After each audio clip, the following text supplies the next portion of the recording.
ভোটের ডেস্টিনেশন উত্তরবঙ্গ। বিজেপির শক্ত ঘাঁটিতে ঘাসফুল ফোটানোর চ্যালেঞ্জ, সেই চ্যালেঞ্জ সামনে রেখে উত্তরবঙ্গ অভিযানে মমতা ব্যানার্জি মঙ্গল ও বুধবার জলপাইগুড়ি ও কোচবিহারে জনসভা করবেন তৃণমূল নেত্রী। উত্তরবঙ্গে তৃণমূলের রণকৌশল স্পষ্ট হতে পারে এই দুই সভা থেকে। উত্তরবঙ্গে মমতা বন্দ্যোপাধ্যায় এবার তার সফরে দুই মূল আকর্ষণ, একটি জলপাইগুড়ি ও অন্যটি কোচবিহারে। মঙ্গলবার জলপাইগুড়ি এপিপিসি ময়দানে জলপাইগুড়ি ও আলিপুরদুয়ার জেলার প্রায় ৩৫০০ বুথ কর্মীদের নিয়ে কর্মী সম্মেলন। বুধবার কোচবিহারে রাসমেলা ময়দানে জনসভা। এবারের সফর পুরোদস্তুর রাজনৈতিক। উত্তরবঙ্গের তৃণমূলের জমি ফেরানোর লড়াই, বা বলা যায় বিজেপি শক্ত ঘাঁটিতে তাদেরই মাত দেওয়ার চ্যালেঞ্জ। লোকসভা ভোটে উত্তরবঙ্গে ৮টি আসনের ৭টি দখল করেছে বিজেপি। বিধানসভায় উত্তরবঙ্গ থেকে অন্তত ৪০ আসন জেতার লক্ষ্য গেরুয়া শিবিরের।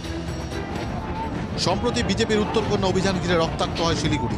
মিছিলে গিয়ে মৃত্যু হয় এক বিজেপি সমর্থকের। ভোটের মুখে সমীকরণও দ্রুত বদলাচ্ছে।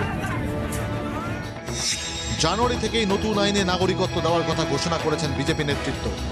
কালিয়াগঞ্জের উপনির্বাচনে ধাক্কা খেয়ে উত্তরবঙ্গে তফসিলি জাতি ও জনজাতি এলাকায় প্রচারের ধার বাড়িয়েছে বিজেপি। লোকসভা নির্বাচনে উত্তরবঙ্গে তফসিলি জাতি ও জনজাতি এলাকাতেই তৃণমূলের ভরাডুবি হয়।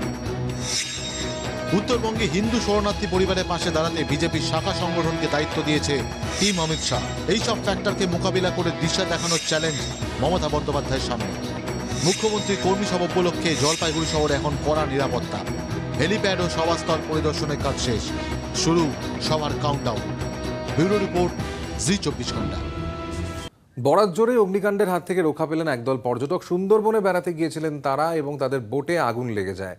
ঘটনা কি ঘটেছিল আমরা সে সম্পর্কে আরো জানবো, কথা বলবো আমাদের প্রতিনিধি তথাগত চক্রবর্তী এই মুহূর্তে রয়েছে। তথাগত, কিভাবে ঘটনাটি ঘটে? দেখো, মোট ৩৫ জনের একটি দল ছিল এবং এরা প্রত্যেকেই বারাসাতের বাসিন্দা। এরা সুন্দরবন বেড়াতে গিয়েছিল এবং আজ দুপুরে যখন তারা বন দপ্তরের অনুমতি নিয়েই তারা বনি ক্যাম্পের দিকে যাচ্ছিল, সে সময় রান্না হচ্ছিল বোটের মধ্যেই। সেই সময় আচমকা কিন্তু সিলিন্ডার ব্লাস্ট করে এবং সিলিন্ডার ব্লাস্ট করার ফলে আগুন ধরে যায়। যদিও সঙ্গে সঙ্গে একটি নৌকা যারা মাছ ধরতে যাচ্ছিল তারা সেখানে ঘটনাস্থলে গিয়ে পৌঁছায় এবং তারাই তাদের উদ্ধার করে এবং খবর পেয়ে ঘটনাস্থলে যায় মৌপির থানার পুলিশও তাদের উদ্ধার কার্য চালায় এবং আপাতত প্রত্যেকেই সুরক্ষিত এবং তাদেরকে কুলতলি হাসপাতালে নিয়ে আসা হয়েছে। সেখানেই চিকিৎসা করা হচ্ছে বলে প্রশাসন সূত্রে জানা গেছে। সৌমাদিত্য, ধন্যবাদ তথাগত।